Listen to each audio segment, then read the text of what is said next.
Assalamu alaikum wa rahmatullahi wa barakatuh. Dear brothers, the Prophet Muhammad, peace be upon him, said, "The best of you is the one who is best to his wife." In Islam, the bond between a husband and wife is very important because of this timeless wisdom. Imagine a world where marriage is a holy bond where love, respect, and understanding grow. We're going to talk about some of Islam's most important lessons today. These teach us how to build not only marriages, but also loving, long-lasting relationships. In Islamic teachings, the bond between a husband and wife is very important and is held in high regard. People love this union because it has spiritual meaning, promotes social unity, and helps people grow as individuals.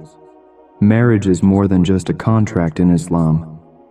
It's a holy promise and a way to get closer to Allah.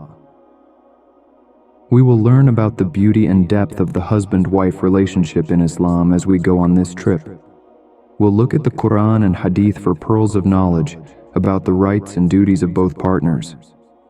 We'll share interesting stories and real-life examples along the way that show how these lessons can change people.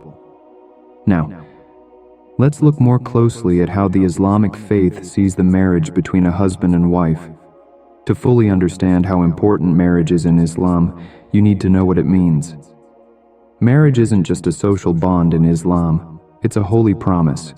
It's a union that does many things like protecting chastity, keeping the family line alive, and providing mental and spiritual support through companionship. Surah Ar-Rum 30:21 of the Quran says it so well. "And among his signs is this, he made for you mates from among yourselves, so that you may live in peace with them. And he put love and mercy between your hearts." This verse talks about the holy purpose of marriage, which is to find peace and comfort in being with a partner. The idea of Mahr is another thing that makes Islamic marriage special. As a sign of his love, the man gives it to the bride as a gift.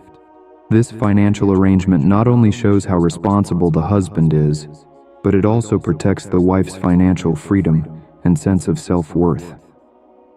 "The best marriage is the one that causes the least trouble and cost," said the Prophet Muhammad, peace be upon him. This hadith emphasizes how easy and fair it is to get married in Islam. Relationships between spouses should be based on love, respect, and open conversation according to Islam. Surah Ar-Rum 30:21 of the Quran warns us about the love and kindness that Allah has put between partners. In his own relationships, the Prophet Muhammad, peace be upon him, showed this by being very kind and respectful to his women. His lessons about how important it is to be kind and loving to each other in a marriage are full of hadiths. Islam makes sure that both partners have equal rights and responsibilities. While wives are respected for their work as housekeepers and caregivers, husbands are expected to take care of the family's financial needs. It's important to remember, though, that these roles aren't set in stone. They can be negotiated within the limits of Islamic principles to fit current ways of life while still honoring the faith's core values. Before we go any further, let's clear up some common misunderstandings about the Islamic marriage between a husband and wife. People often get the wrong idea that Islam is harsh on women. In fact, Islamic teachings support women's rights, honor, and dignity. The key is to know what jobs and responsibilities each spouse has in the relationship.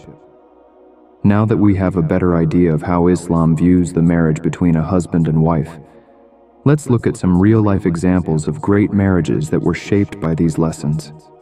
We get ideas from these stories, and they also teach us useful things about how to make interactions work well.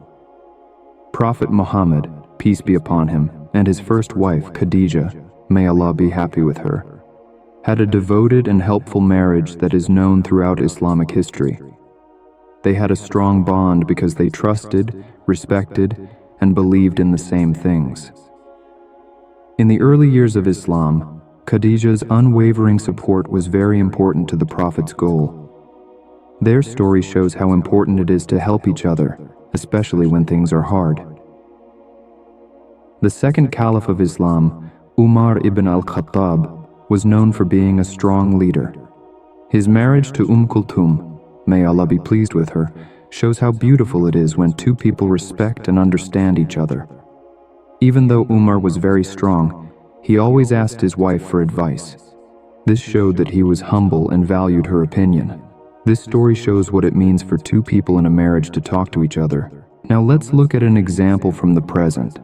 Meet Ahmed and Aisha.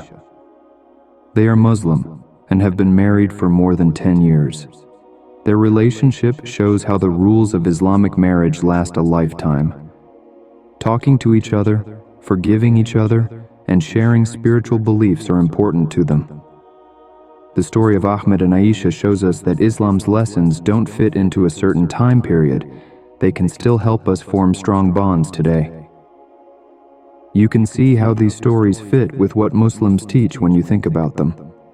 They stress things like trust, talking to each other, respecting each other, and having the same beliefs. In fact, the Quran and Hadith both say that these rules are necessary for a husband and wife to have a good relationship. Person speaking, we can use these lessons in our modern lives by making it a priority to talk to our spouses in an open and honest way, by supporting each other's goals and dreams, and by always trying to grow emotionally together. We can get ideas from these stories, which tell us that the principles of Islam can lead to happy, loving marriages at any time. As this interesting journey comes to an end, let's go over the main things we've talked about today in our talk about the husband-wife relationship in Islam. We've looked into the holy meaning of marriage in Islam, including the idea of Mahr, verses and hadiths from the Quran, and hadith that stress love and respect for each other, and the rights and duties of both partners. To help you understand, we've also talked about typical misunderstandings. We have seen how the lessons of Islam can show up in real-life relationships through the stories of Prophet Muhammad and Khadijah, Umar ibn al-Khattab, and Kulthum, and a modern love story. These stories brought out things like trust, talking to each other, and having the same ideals. Let's go over again why these lessons are so important. In Islam, the marriage between a husband and wife is more than just a bond between two people. It is a partnership blessed by Allah. It's a journey that brings mental growth, support for each other, and happiness. It means that you promise to love, respect, and care for each other. We strongly urge all of you to use these helpful lessons in your own relationships. Encourage open conversation, put respect first, and grow the love and mercy that Islam stresses. As our beloved Prophet Muhammad, peace be upon him, told, the best person is the one who is best to their spouse. Just before we say goodbye, we'd like to ask you to please help our channel. Please like, share, and subscribe if this movie made you think and gave you something to think about. Not only do you help us reach more people, but you also make it possible for us to keep writing about Islamic beliefs and relationships. In the end, stronger, healthier, and more loving husband-wife relationships will happen in Muslim communities and beyond if we all work to understand and follow these lessons. Thanks for going on this trip with us. God bless your weddings and may they be full of love, understanding, and His favor.